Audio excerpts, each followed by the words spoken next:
True happiness is not found in chasing fleeting pleasures or stacking up achievements like trophies on a shelf. It doesn't live in the next promotion or the next relationship. Rather, it dwells, quietly and patiently, in the space where our expectations meet reality.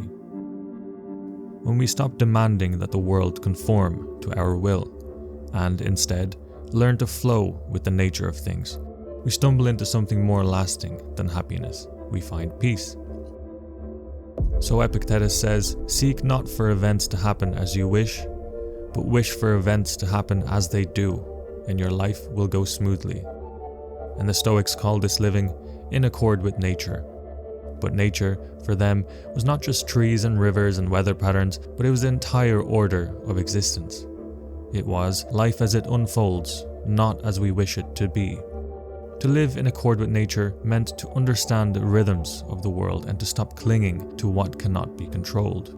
And we know this intuitively when we lose someone we love, when plans collapse, or when life veers off course. In these moments, we are reminded, sometimes brutally, that much of life lies beyond our control. And yet, according to Stoic wisdom, it is precisely in these moments that we are offered a profound choice: resist reality and suffer, or accept it and grow. Take the example of someone who has passed over for a promotion they believed they deserved. The ego cries out, unfair, unjust, and why not me? But a Stoic response would be, was it within my control? Did I act with integrity? And did I do my duty well? If the answer to those questions are yes, then peace is still available, because the outcome, like the weather, was never in our command. And don't mistake this for a passive resignation. It's a disciplined shift of focus from external events to internal character. And Marcus Aurelius, the Stoic emperor, wrote in his Meditations, "You have power over your mind, not outside events. Realize this and you will find strength." That strength is not loud. It doesn't boast or conquer.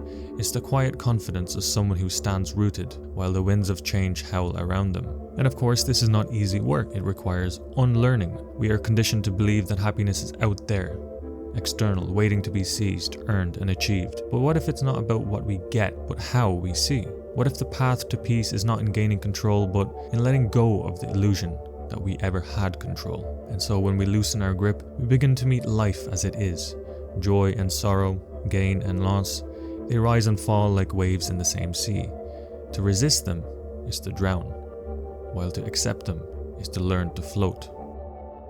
And this perspective, when fully integrated, gives rise to what the Greeks called eudaimonia, a deep, sustained flourishing of the soul. It's not pleasure, nor even happiness as we usually define it, but it's more of a clarity.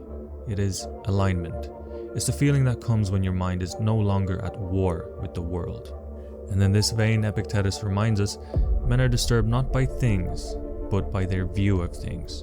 The breakup, the layoff, the insult, they do not carry suffering within them. Suffering begins where expectation meets resistance. We hurt not because life is cruel, but because we wanted it to be different. And so we build elaborate castles in our minds, how our lives should look, how others should behave, and then we grieve when these castles collapse under the weight of reality. But when we release these fantasies, something surprising happens. We start to see things more clearly. We stop living in imaginary futures or alternate pasts. We return to what is. And in that returning, we find space. We find the Stoic stillness and the Stoic power. And so living in accord with nature, then, in a Stoic sense, is not about submission. It is about sovereignty, the kind that arises from knowing what is yours to carry and what is not yours. Your thoughts, your choices, your character, these are your domain, and the rest belongs to fate. Because in letting go of what you cannot control, you reclaim what you can, which is your mind, your soul, and ultimately your peace.